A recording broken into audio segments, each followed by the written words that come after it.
আধুনিক শাড়ি পরার ধরন কোথা থেকে এসেছে সেটা কি জানেন? আমরা অনেকেই জানি না। বর্তমানে শাড়ি নিয়ে কত রকমেরই না এক্সপেরিমেন্ট চলে। এইভাবে শাড়ি পরা, ওইভাবে শাড়ি পরা, ব্লাউজের নানা রকমের রকমারি। তবে এই সমস্ত কিছু কিন্তু আগে বাঙালি মেয়েরা একেবারেই জানতো না। তারা জানতো না শাড়ির সঙ্গে কিভাবে ম্যাচিং করে ব্লাউজ পরতে হয়, কিংবা শাড়ির সঙ্গে যে পেটিকোট পরতে হয় সেটাও তারা জানতো না। কিভাবে এলো, কেই বা শেখালো বাঙালি নারীদের এই আধুনিকভাবে শাড়ি পরা? আজকে সেটাই আপনাদেরকে জানাবো। অবশ্যই ভিডিওটা শেষ পর্যন্ত দেখবেন। ভালো লাগলে পরে লাইক করবেন, শেয়ার করবেন, সাবস্ক্রাইব করবেন আজ তাক বাংলার ইউটিউব চ্যানেলকে। আমি শ্রেয়সী রয়েছি আপনাদের সঙ্গে। তো চলুন শুরু করা যাক। আজকের দিনে মেয়েরা যেভাবে শাড়ি পরে, সেই শাড়ি পরার সঙ্গে আগের শাড়ি পরার ছিল অনেকটা পার্থক্য। পুরোনো সিনেমা দেখলে পরেই তখন আমরা দেখতে পাই যে আগেকার মেয়েরা তারা কিন্তু শাড়ি পরতো অন্যরকম ভাবে। সেক্ষেত্রে শাড়ি পরার ক্ষেত্রে কোনো ধরনের ব্লাউজের ব্যবহার ছিল না। আর এই আধুনিক শাড়ি পরার ক্ষেত্রেও ঠাকুর বাড়ির অবদান একেবারে অনস্বীকার্য। বলা হয় সবকিছুতেই যেন অনেক ধাপ আধুনিকতার দিকে এগিয়েছিল ঠাকুর বাড়ির সদস্যরা। আর সেই ধারাকে অক্ষুণ্ণ রেখে এই আধুনিক শাড়ি পরার ধরনও প্রথমবার কলকাতায় নিয়ে এসেছিলেন যিনি, তিনি হচ্ছেন ঠাকুর পরিবারের পুত্রবধূ জ্ঞানদানন্দিনী। জ্ঞানদানন্দিনীর কাছ থেকে এসেছে এই আধুনিক শাড়ি পরার ধরন। তিনি 19 শতকের একজন সমাজ সংস্কারক ছিলেন।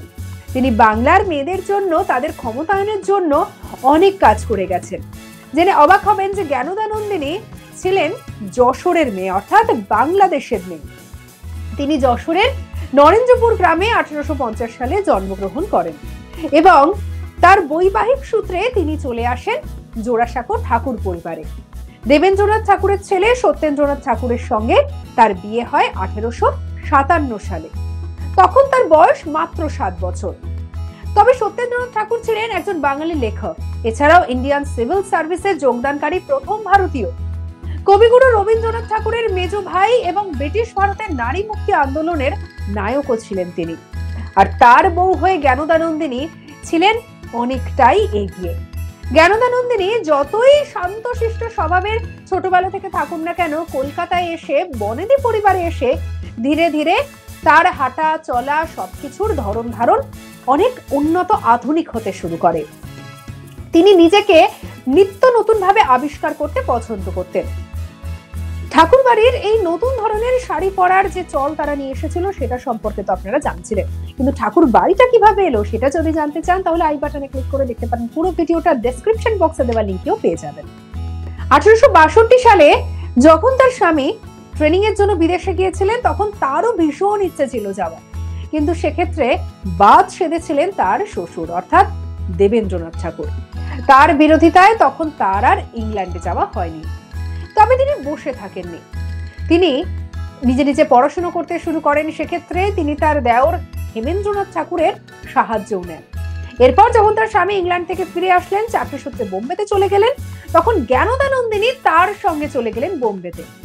আর এখানেই গিয়ে হলো আসল পালা বদল, কারণ বোম্বেতে গিয়ে তিনি এবার একেবারে ইউরোপীয়দের ইংরেজি আদব কায়দা সবকিছু শিখতে শুরু করলেন। সামাজিক অবস্থানের এই পরিবর্তনে সবচেয়ে বড় সমস্যা ছিল বাঙালি মেয়েদের শাড়ি কাপড় পরার বিষয়টি।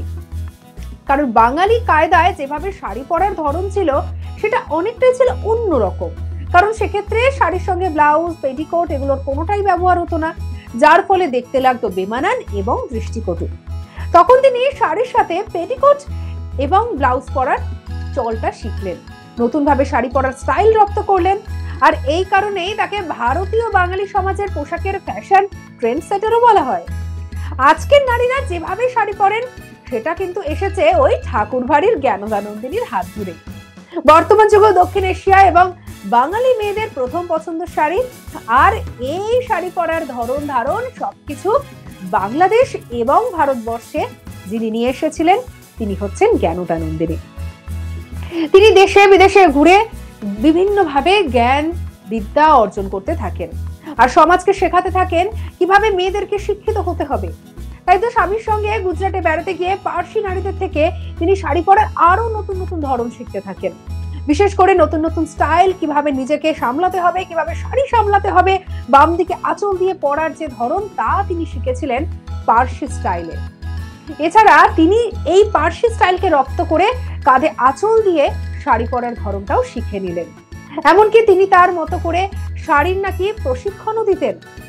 জানা যায় যে তিনি নাকি যেভাবে প্রশিক্ষণ দিতেন তা নাকি তৎকালীন বামাবোধিনী পত্রিকাতে স্থানও পেয়েছিল।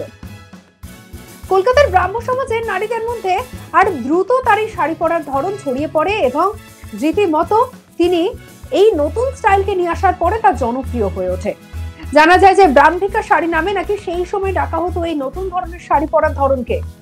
জ্ঞানদানন্দিনীর জীবনী থেকে আরো জানা যায় যে তিনি নাকি ভাইসরয় লর্ড লরেন্স 1866 সালে ভোজ সভায় তাদের দাওয়াত দেন। আর সেই সময় নাকি সকল প্রথা রীতি সবকিছু ভেঙে তিনি সেই সময় সেই ভোজ সভায় যোগ দিয়েছিলেন। সেই সময় আসলে মেয়েদের এখানে সেখানে যাওয়ার কোনো নিয়ম ছিল না, অনেক বাধা ছিল, অনেক বিপত্তি ছিল, যার ফলে জ্ঞানদানন্দিনীর যাওয়াটাকে মোটেই ভালো চোখে দেখেননি তার পরিবার। ফলে জোড়াসাঁকো ঠাকুর বাড়িতে একেবারে মতভেদ দেখা যায়। এইভাবে একটু একটু করে স্বাধীনভাবে সিদ্ধান্ত নেওয়ার ঘটনা মানুষকে উৎসাহিত করে এবং আটপৌরে জীবন থেকে একটা নতুন জীবনে বাংলার মেয়েদেরকে নিয়ে এসেছিলেন জ্ঞানদানন্দিনী। সরলা দেবী চৌধুরানী তার জীবনের বোঝাপড়া বইতে লিখে গিয়েছিলেন যে জ্ঞানদানন্দিনী আমাদেরকে জন্মদিন নামক নতুন একটা অনুষ্ঠানের সঙ্গে পরিচয় করিয়ে দিয়েছিলেন। তিনি ছিলেন আমার মামি। যখন জ্ঞানদানন্দিনী বিলাত থেকে ফিরে এলেন তখন তার সাথে নতুন একটি অনুষ্ঠান তিনি নিয়ে আসেন, সেটা হলো জন্মদিন পালন। মানে এই যে জন্মদিন পালন, কেক কাটা, সেলিব্রেশন করা, এইগুলোও কিন্তু এসেছে এই ঠাকুর পরিবারের হাত ধরেই, আর তা জ্ঞানদানন্দিনীর হাত ধরে।